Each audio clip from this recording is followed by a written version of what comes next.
Ahora sí estamos bien. Sí, doctor, ahora sí estamos bien. Ya, bueno, una vez solucionados los problemas, continuaremos con la clase. El cáncer de esófago tiene algunas peculiaridades, ¿no? Como ven ahí, dice que es uno de los cánceres más agresivos y altamente letales. Y eso es porque, básicamente porque se diagnostica en etapas muy avanzadas, cuando el paciente tiene el síntoma cardinal que es la disfagia. Obviamente, eh, eh, eh, al diagnosticarse tardíamente, el tratamiento va a ser poco satisfactorio, ¿no? La mortalidad va a ser muy alta, ¿no?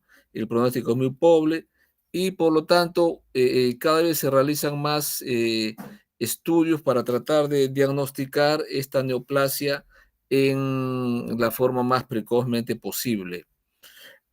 A grandes rasgos, la gran mayoría de neoplasias malignas del esófago van a ser de dos grandes tipos, las del adenocarcinoma y el carcinoma de las células escamosas. El adenocarcinoma surge usualmente en la parte inferior del esófago. Algunos dicen que teóricamente debería, como si fuera una neoplasia que estuviera ascendiendo del estómago, ¿ya? Mientras que el carcinoma de las células escamosas se puede presentar a lo largo de todo el esófago. Bien, habíamos mencionado que el síntoma cardinal en el cáncer de esófago es la disfagia, que es la dificultad en el pasaje de los alimentos. Pero disfagia se debe a múltiples causas, ¿no? Tenemos la disfagia orofaringia o disfagia de transferencia o disfagia bucofaringia, cuando el paciente tiene los alimentos en la boca y no la puede pasar fácilmente o con normalidad hacia el esófago. Ese tipo de disfagia corresponde a un gran grupo de patologías como enfermedades neuromusculares, como secuela del accidente cerebrovascular, del Parkinson o del lupus, trastornos propios de esfínter como el divertículo de Schenker, que ocurre en personas de edad avanzada. Puede haber también lesiones mecánicas de tipo inflamatorio como tuberculosis, el síndrome de Plummer-Vinson, que es la imagen que ven ahí en la radiografía, o neoplasias a dicho nivel. Pero también hay la disfagia propiamente del esófago, donde la gran mayoría de ellos pueden ser por trastorno de la motilidad, como la acalasia, o lesiones mecánicas, como la estenosis por una enfermedad por reflujo, ¿no? O estenosis por la ingesta de cáusticos, el anillo de Chasky, compresiones vasculares como la que ven ahí, o también las neoplasias, que es lo que en el tema del día de hoy, ¿no? Un poco de recuerdo anatómico del esófago, que es un epitelio escamoso estratificado. El hecho de carecer de serosis que fácilmente hace que este tumor pues, pueda diseminarse a los órganos adyacentes. Tiene también un sistema linfático complejo. Y el otro problema también con este tipo de neoplasia del esófago es su contacto cercano a otros órganos, ¿no? Como la tráquea, los bronquios o la aorta torácica. Estas son las imágenes, como ven ahí, las relaciones que tiene el esófago íntimamente pues con la tráquea, los bronquios y la aorta, ¿no? Bien, siempre hay que hablar del aspecto epidemiológico. Esta neoplasia se diagnostica usualmente en personas mayores de 60 años, ¿no? Un promedio de 65 años. Predomina, sí es cierto, el hombre sobre mujeres, pero ¿qué es lo que está ocurriendo con el correr del tiempo? Hay un aumento en las cantidades o en las proporciones de pacientes con adenocarcinoma del esófago distal o de la unión gastroesofágica, ¿no? Y que cada vez es más frecuente en países pobres, ¿no? En países en vía de desarrollo. Bien, esta es una imagen, fíjese, es el año 2002, ¿ya? Donde muestra pues que el esófago ocupa el octavo lugar, como en los casos nuevos de neoplasias, pero el sexto lugar en cuanto a la mortalidad. Fíjense, es el año 2002. Esta es otra imagen, 10 años después, 2012, igual sigue teniendo la misma ubicación. Y en esta otra lámina del año 2020 también es igual, la misma ubicación. O sea, prácticamente no había en relación a los otros cánceres, no había una variabilidad, ¿no? Ni en la incidencia, ni tampoco pues en la mortalidad, ¿no? Bien, el etiopatogenia debemos de diferenciar nosotros las lesiones precancerosas de los factores predisponentes.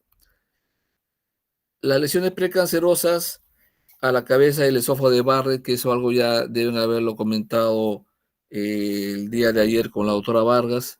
Ella es una especialista en Barrett acá no solo del hospital, sino del Perú. El síndrome de Plummer-Vinson, que es una membrana que ocurre típicamente en el esófago, en la unión de la faringoesofágica o en el esófago superior, y que típicamente ocurre en mujeres jóvenes pero con anemia. Dice que un 10% de estos pacientes luego de 20 o 25 años, en esa ubicación donde estaba la membrana se va a desarrollar un cáncer. Hay enfermedades un poco más raras, ¿no? Como la tilosis o la queratosis palmoplantar. Acalasia, el 25%, dice, de estos pacientes pueden llegar a tener carcinoma. Bueno, yo ya tengo casi 30 años como gastroenterólogo y acá en mi hospital no he visto ningún caso, de repente en otros lugares sí. También se ha descrito sobre los divertículos del esófago, un pequeño porcentaje, y también posterior a una esofagitis cáustica. O sea, cuando un paciente ha tomado una sustancia corrosiva, como la lejía industrial de hace 20 años, no la lejía de ahora, que es muy poco cáustica, o ha tomado alguna otra sustancia, ¿no? Bien, esta es una imagen de la queratosis palmoplantar. Este es el esófago de Barrett, que ya les había mencionado algo el día de ayer la doctora Vargas. Es una condición adquirida en la cual el epitelio escamoso estratificado es reemplazado por un epitelio de células caliciformes, ¿no? O metaplasia intestinal especializada. Esta metaplasia en realidad es una respuesta protectora del epitelio frente a la inflamación crónica por el ácido o la bilis que refluye del estómago al esófago. O sea, al principio es un factor protector, pero luego esto va a degenerar, ¿no? ¿Ya?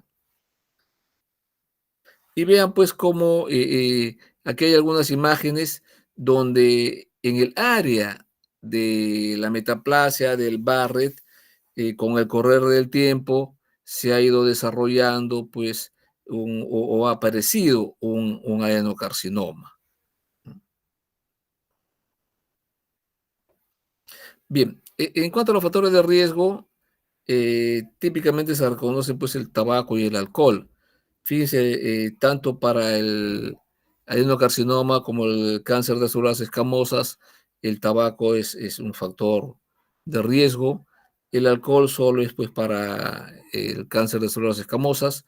El Barrett, el reflujo gastroesofágico y la obesidad para el adenocarcinoma, y las demás factores de riesgo, como la acalasia, la esofagitis cáustica, la tilosis, el síndrome de Plummer-Vinson, la ingesta de comidas a altas temperaturas, o las dietas pobres en vitaminas o ricas en nitritos o nitrosaminas, es más, pues, un factor de riesgo para el cáncer de células escamosas.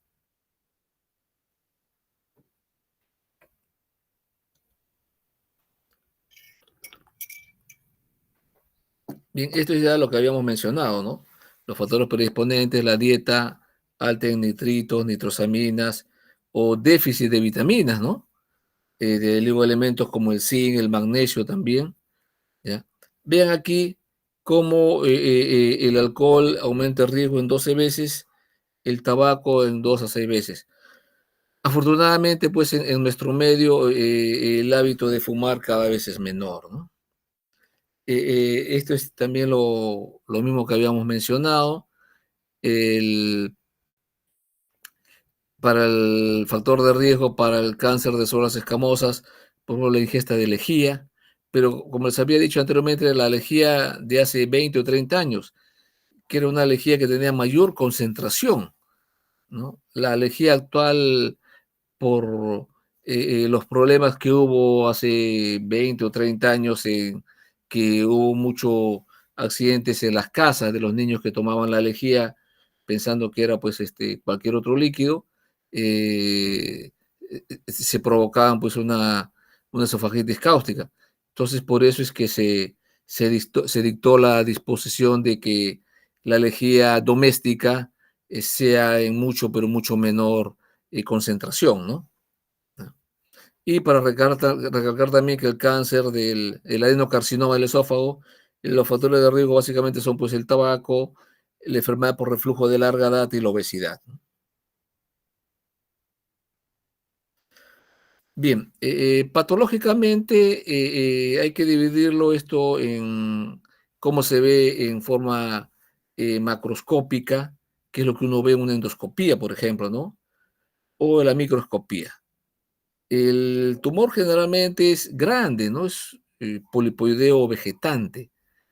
Este se puede ulcerar también o incluso puede ser infiltrante en menores casos. Entonces, cuando uno toma una biopsia, según la ubicación de este tumor, uno puede pensar pues que sea pues de células escamosas o un adenocarcinoma. Pero también hay una variedad de neoplasias mucho más raras, como ven ahí, ¿no?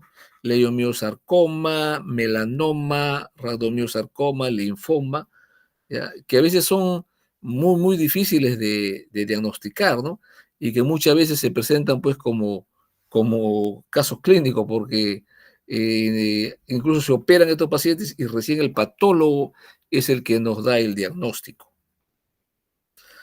Bien, aquí es un poco como para tratar de ver, según la ubicación del esófago, qué tipo de neoplasia puede ser, si es el escamoso epidermoide o el adenocarcinoma.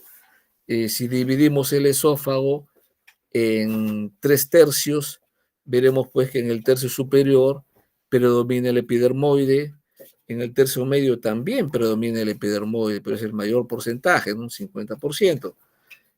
Y en el tercio inferior, que es en la unión con el cardio, con el estómago, lo que sí predomina es el adenocarcinoma y grandemente, fíjense, ¿no?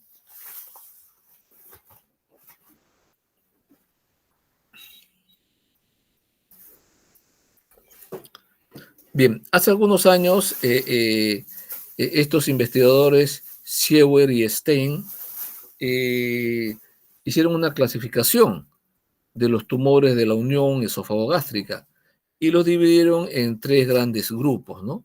Tipo 1, tipo 2 y tipo 3. El tipo 1 decía pues que el tumor está 1 centímetro por encima de la línea Z y que podría llegar hasta 5 centímetros. El tipo 2 se localizaba desde 1 centímetro de la línea Z, pero hasta 2 centímetros por debajo de ella, ¿ya? Y ese se le llama también carcinoma del cardias. Y el tipo 3 se localiza desde 2 centímetros por debajo de la línea Z en sentido caudal. Ese es el carcinoma subcardial, ¿no?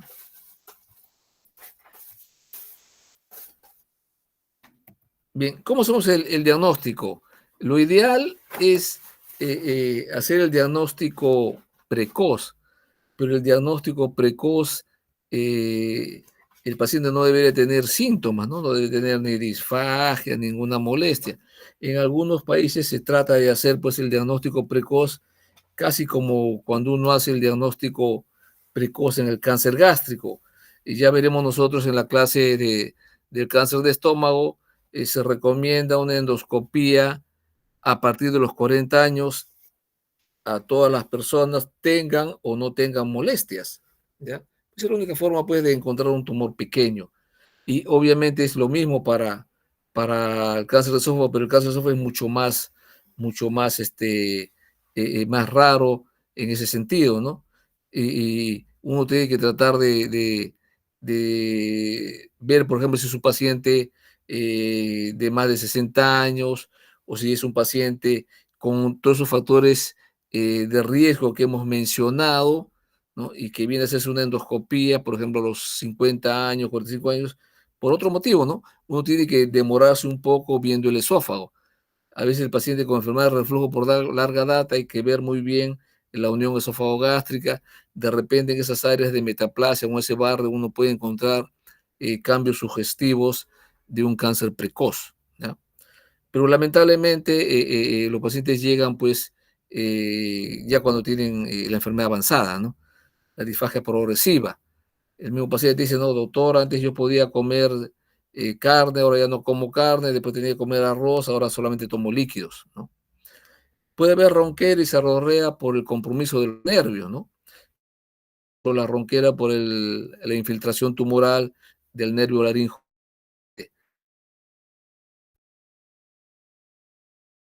y todos los demás síntomas que ven ahí, ¿no? El dolor al comer, el dolor gastroesternal. Obviamente, si el paciente no come, va a bajar de peso. Puede haber síntomas broncopulmonares por varias cosas. Puede ser que la comida que no llega a pasar se quede en el esófago y el paciente cuando duerme se va a aspirar, o porque el tumor, al infiltrar el bronquio, va a formar unas fístulas broncoesofágicas o traqueoesofágicas, ¿ya? Y el paciente puede tener tos, fiebre, infecciones, ¿no? Neumonías a repetición. Obviamente, si el tumor se ulcera, puede sangrar, ¿no? Y tener una hemorragia digestiva. Y cuando el tumor está avanzado, va a ser metástasis al hígado, al peritoneo va a ser ascitis, va a estar ictérico o va a tener ganglios, ¿no?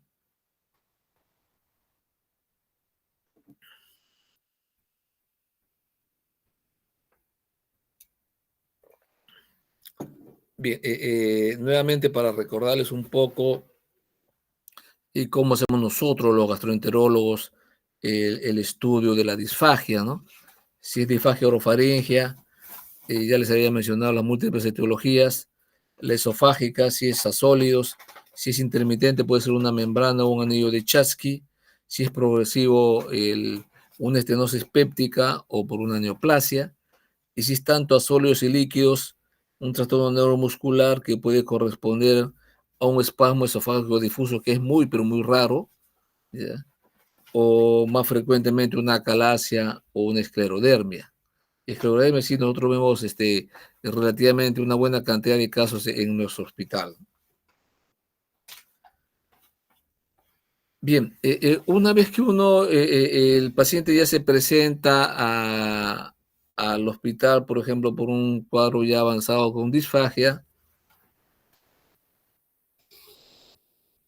lo primero que uno pide al paciente no es una endoscopía, ¿ya? Lo primero que uno solicita es un estudio radiológico del esófago con contraste varitado, que es como ven a esa imagen en el lado derecho, ¿no? ¿Por qué? Porque si el paciente tiene disfagia, tenemos que ver la ubicación de la zona que está provocando la disfagia para luego poder hacer el procedimiento endoscópico. ¿Qué ocurre? Muchas veces un paciente de edad avanzada, más de 60, 70 años, viene por disfagia, pero puede ser que sea una disfagia por un divertículo de Zenker. Entonces, ¿qué puede ocurrir? Y como ha ocurrido ya antes en otros lugares, cuando no le piden la radiografía de esófago y el endoscopista directamente hace la endoscopía. ¿Qué puede ocurrir? Que en lugar de ingresar por la luz del esófago, ingresan inadvertidamente al divertículo de Zenker. ¿Por qué? Porque curiosamente este divertículo es mucho más grande y la luz es más ancha que el esófago. O sea, es tan grande que va a comprimir la luz esofágica y es más fácil que la comida entre al divertículo y obviamente que ingrese también el endoscopio al divertículo, ¿no? Y eso puede provocar que el divertículo se perfore y el paciente va a terminar en sala de operaciones de emergencia por una mediastinitis. Y una mediastinitis no es una operación simple, ¿ya? Es una operación muy compleja que tiene mucha mortalidad. Entonces, lo primero que uno pide es una radiografía de esófago con contraste. Ahora, a veces hay problemas con el equipo radiológico y lamentablemente ahora se están utilizando directamente la tomografía. No debería ser así, ¿ya? Lo primero es una radiografía. Ahí se va a ver la extensión tumoral, el grado de obstrucción, el valor, si hay una probable fístula traqueoesofágica. Y según eso, ya uno hace pues la endoscopía alta para tomar la biopsia. En cambio, la tomografía, aparte de ver todo lo que hemos mencionado ya de un estudio de radiografía varitado, te va a evaluar si hay metástasis o hay relación y la relación del tumor con los órganos vecinos. Bien, un buen estudio radiológico te va a permitir varias cosas, ¿no? Si es un cáncer incipiente, va a haber una discreta ulceración o una elevación en forma de placa. Y eso hemos llegado a ver nosotros acá en el hospital. Un buen estudio radiológico te puede determinar eso. En cambio, en un cáncer avanzado, como es el de la mayoría de los que vemos nosotros, se va a ver pues el tipo de lesión, si es una lesión polipodia, una ulceración irregular, si hay estenosis y hay una dilatación por encima de la estenosis, una dilatación supraestenótica, ¿no?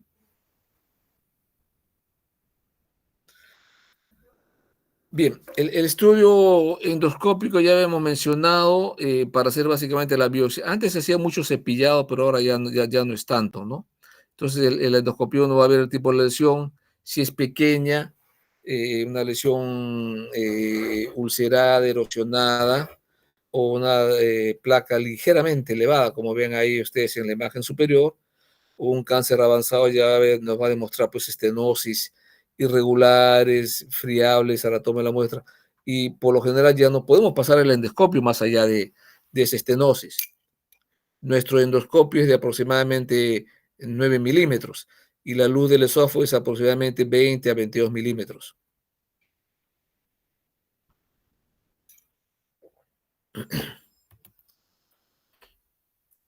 Bien, algo que ha ganado mucho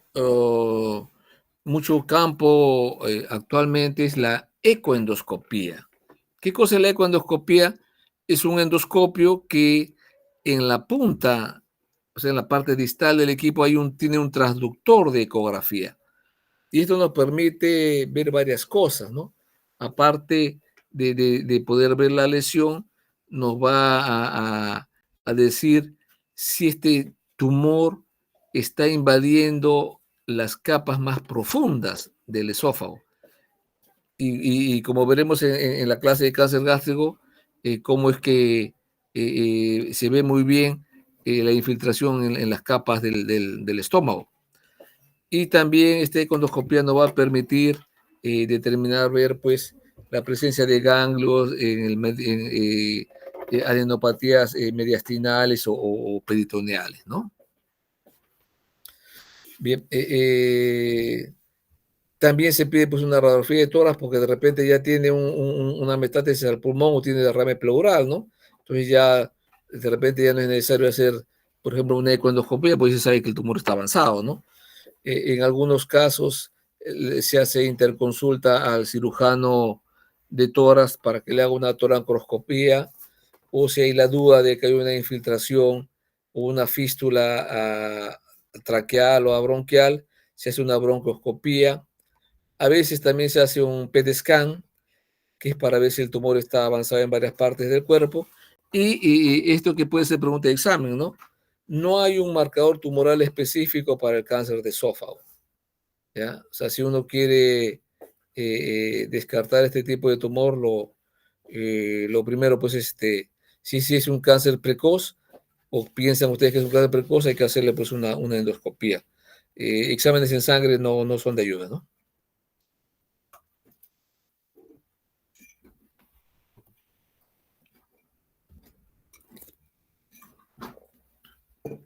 Bien, como ustedes ya van a ver, o ya han visto probablemente, eh, oncológicamente, los tumores se clasifican según la clasificación TNM, ¿no?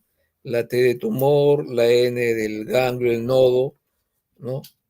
Y la M de la metástasis, que es pues la diseminación a distancia, ¿no?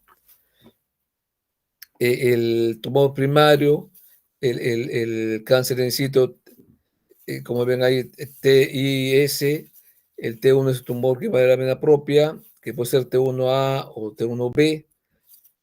Pues viene progresivamente, ¿no? T2 es invade la musculatura propia, T3 a la adventicia, T4 ya estructuras adyacentes, y la invasión ganglionar N0 como no hay ganglios, y así progresivamente hasta N3, y metástasis a distancia M0 o M1 con metástasis, ¿no? Este es lo que se le había mencionado, ¿no? Cómo es que el tumor va invadiendo progresivamente todas las capas del esófago y pueden pasar pues a los órganos adyacentes. Recuerden pues que el esófago no tiene serosa, por eso fácilmente puede progresar, ¿no? Esto es lo mismo, lo vamos a pasar. Bien, y lo más importante probablemente son los estadios, ¿no? El estadio cero, donde es solamente la neoplasia precoz, el in situ o IS, habitualmente sin ganglios y obviamente sin metástasis, ¿no? El estadio 1, el T1, N0, M0, ¿no? Hasta el estadio 4, ¿no? Donde ya hay metástasis a distancia. Bien, luego de haber hecho pues el diagnóstico endoscópico, la evaluación de la diseminación de la neoplasia, se hace pues el tratamiento, ¿no? Actualmente hay mayores modalidades de tratamiento endoscópico. ¿Por qué? Porque se está diagnosticando un poco más el diagnóstico del cáncer de esófago en estadios precoces. Igual es así, ¿no? Ustedes van a ver en las otras clases de cáncer gástrico, cáncer de colon, cada vez se diagnostica más frecuentemente. La gran diferencia con el cáncer de colon, por ejemplo, es que si uno en una colonoscopía encuentra un pólipo, lo extrae, entonces ese paciente ya luego, o sea, con el correr del tiempo ya no va a ser cáncer de colon. ¿Por qué? Porque ya se extrajo pues la lesión potencialmente maligna. En cambio, eso no hay para el esófago, ¿no? Bien, el tratamiento para el estadio 0 o el estadio 1, los tumores intraepiteliales como el cáncer in situ, o lesiones que comprometen hasta el primer tercio de la submucosa o que son de menor de 2 centímetros, se pueden hacer varias cosas, ¿no? Endoscópicamente se puede hacer la mucosectomía o la disección submucosa. Vamos a ver unas imágenes ahora, ¿no? Y también se pueden haber terapias de ablación, que en cristiano es quemar o destruir el coagular, pues esa lesión tumoral, ¿no? Y para eso se utilizan varias cosas, ¿no? Como el argón plasma, la radiofrecuencia, la crioablación, etcétera, etcétera. O si hay duda, puede operarse directamente el paciente, ¿ya? Entonces, el estadio 1A y 2A cirugía, pero también se puede utilizar terapia neoadyuvante con quimio o quimio y radioterapia. Eso ya la van a ver ustedes mejor cuando hagan oncología, ¿no? En el estadio 2B, de igual manera, tratamiento neoadyuvante con quimioterapia o quimioradioterapia seguido de la cirugía. La quimio o la radioterapia lo que permite es reducir el tamaño tumoral, ¿no? En el estadio 3, cuando el tumor compromete hasta la adventicia o ya estructuras vecinas, ¿no? Con compromiso de los ganglios, el tratamiento neoadyuvante, igual quimio o quimioradioterapia, seguido de cirugía para el adenocarcinoma. En cambio, por el cáncer de células escamosas, ya no necesita operarse, solamente la quimio y la radioterapia son más sensibles, y cáncer de células escamosas a la quimio y a la radioterapia. Y como verán en la clase de cáncer gástrico, la quimio y la radioterapia casi no es de ayuda. Por eso que en el cáncer gástrico el paciente debe operarse o cuando es cáncer avanzado o si es un cáncer precoz, tratamiento endoscópico. La quimio o la radioterapia no es de ayuda en el cáncer gástrico. Bien,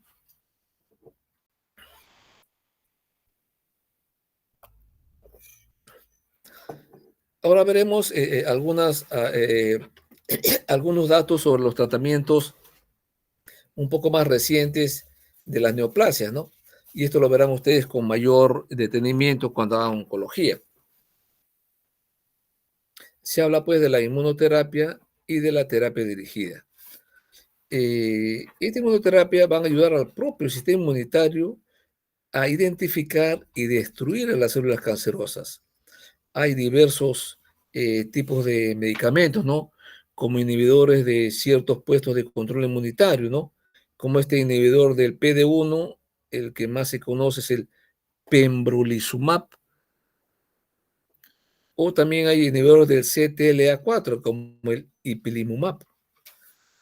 Y la terapia dirigida utiliza anticuerpos monoclonales como el trastuzumab, que es un anticuerpo contra el receptor 2 del factor de crecimiento humano. ¿Cuál es el gran problema de este trastuzumab? Su reacción adversa, la cardiotoxicidad. El otro medicamento, el ramucirumab, también es un anticuerpo monoclonal, pero este se une al receptor 2 del factor de crecimiento del endotelio vascular. Y obviamente también tiene reacciones adversas, ¿no? Como se ha visto casos de infarto del miocardio, perforación intestinal, crisis de hipertensión arterial, ¿no?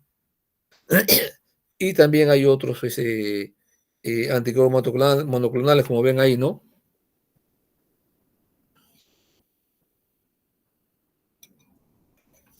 El entrectinibib y el larotrectinibib. Sí, ya se usan acá en el Perú estos medicamentos, ¿no? Son un poco caros, pero ya hay en nuestro medio, ¿no? Y acá son unas imágenes para que vean cómo en la imagen de la izquierda, la unión del CTLA4 con el B7 impide pues que la célula T se active, ¿ya? Entonces, ya con este bloqueador se va a solucionar eso, ¿no? Y este bloqueo pues de este CTLA4 permite que la célula tumoral, que la célula T destruya, que la célula T destruya la célula tumoral, ¿no? Bien, aquí vemos el otro medicamento, ¿no? El PDL1 se une con el PD1 e impide que la célula T destruya la célula tumoral, ¿no? Al bloquear este PDL1 va a permitir pues que la célula T inactiva se active y luego destruir a la célula tumoral, ¿no? Bien, esta es una imagen general, ¿no? De todo lo que se utiliza. En rojo es la quimioterapia antigua, ¿no? Esto debe tener medicamentos de hace un buen tiempo, como el cisplatino, el carboplatino, el paclitaxel, el fluoracilo, ¿no? La leucovorina y la terapia dirigida. Como ven ahí, el trastuzumab y la inmunoterapia, el cetuximab, etcétera, ¿no? Es todo ahora lo que se puede utilizar pues, en estos pacientes con cáncer de esófago. Bien, haciendo un resumen, si el cáncer está en estadios iniciales, superficial o precoz, como llamamos nosotros, se puede hacer la mucosectomía endoscópica o las terapias de ablación. El cáncer localizado, se puede hacer la esofagectomía directamente. El cáncer localmente avanzado, quimio, radioterapia, más cirugía, salvo pues que sea el cáncer de células escamosas, donde solamente se hace la quimio y la radioterapia, ¿no? En cambio, si el cáncer ya es irresecable o ya tiene metástasis, lo que se va a hacer solamente es el tratamiento paliativo.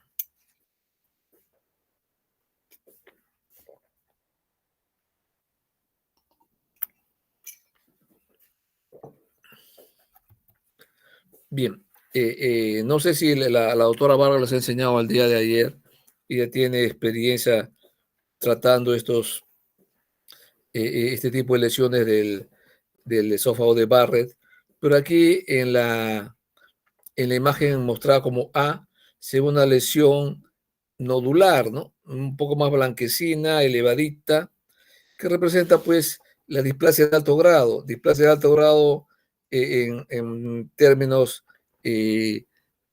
corresponde al cáncer in situ, o cáncer inicial, o cáncer superficial, cáncer temprano o cáncer precoz. Entonces, una forma de tratar esto es utilizando la ligadura de varices, lo mismo que se utiliza para el mismo equipo para ligar las varices esofágicas, se utiliza acá, ¿no? Con se coloca una liga, eso se succiona, se coloca una liga, se levanta el tumor y por debajo de la liga, que es la imagen celeste que ven ahí en la imagen C, se hace el corte, que es un equipo especial que corta y coagula la lesión, y en la imagen D se ve ya la submucosa, cómo ha quedado ya sin la lesión, ¿no? En cambio, la disección submucosa endoscópica se utiliza usualmente con lesiones son más grandes.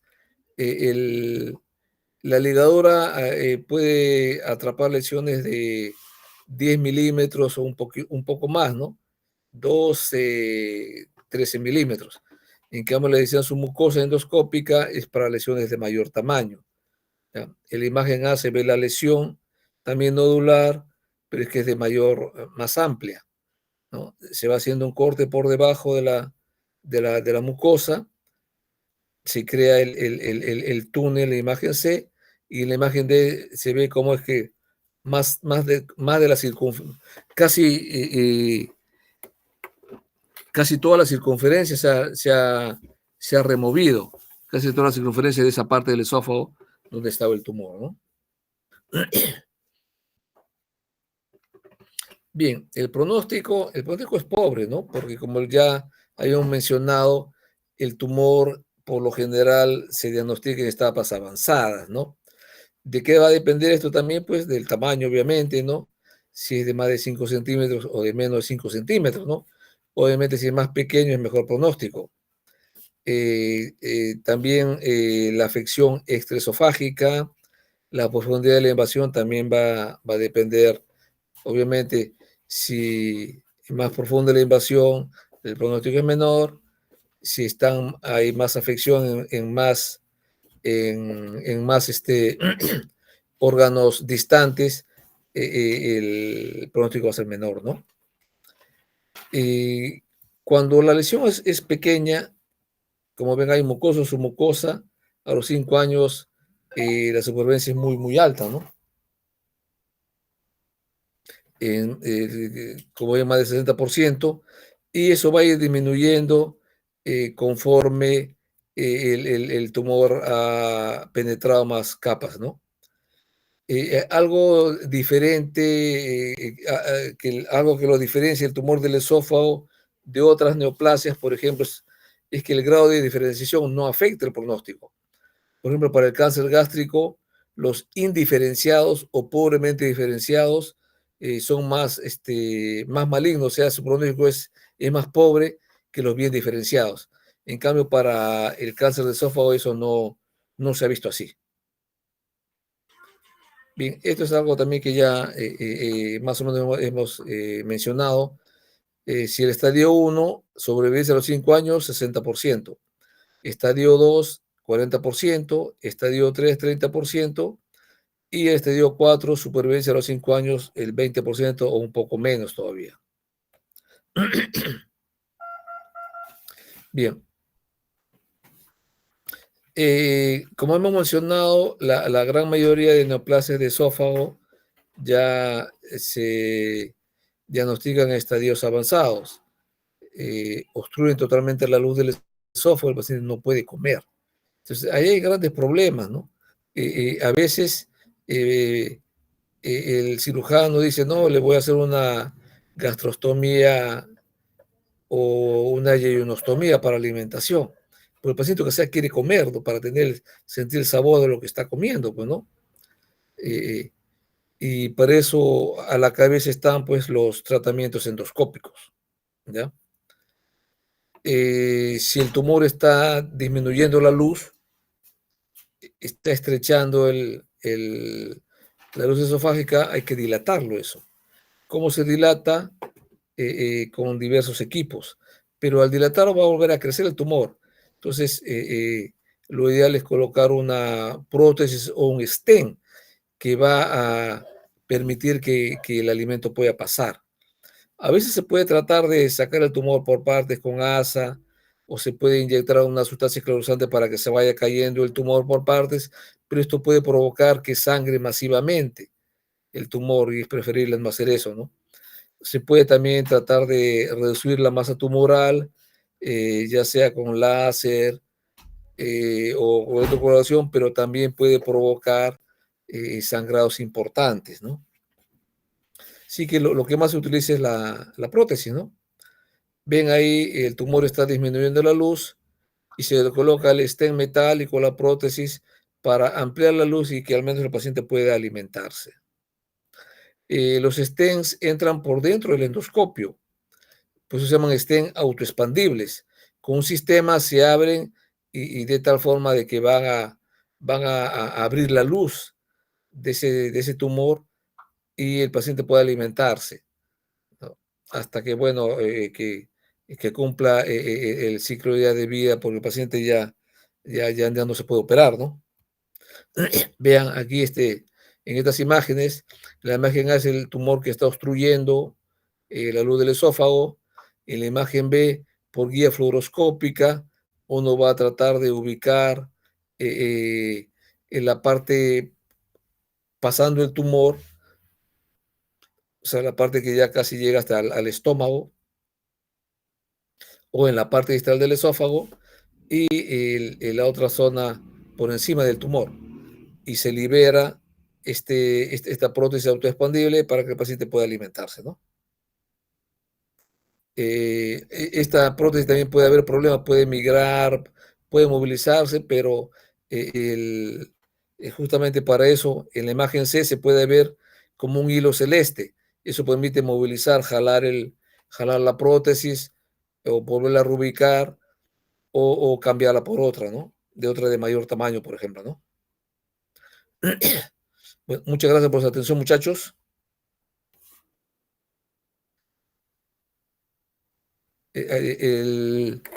¿Hay tiempo todavía para algunas preguntas o para alguna coordinación con el delegado? Doctor, respecto a las clases de mañana, vamos a hacer teoría con usted, ¿verdad? Exacto. Y la revisión de revistas también la vamos a hacer virtual, o lo podemos pasar para el jueves, si es que No, no hay no, problema. la revista la hacemos la podemos hacer el jueves o en alguna de creo que hay una clase que es más corta. Yo ya le voy a decir, en esa clase la podemos hacer, ¿no? Ya, no hay problema.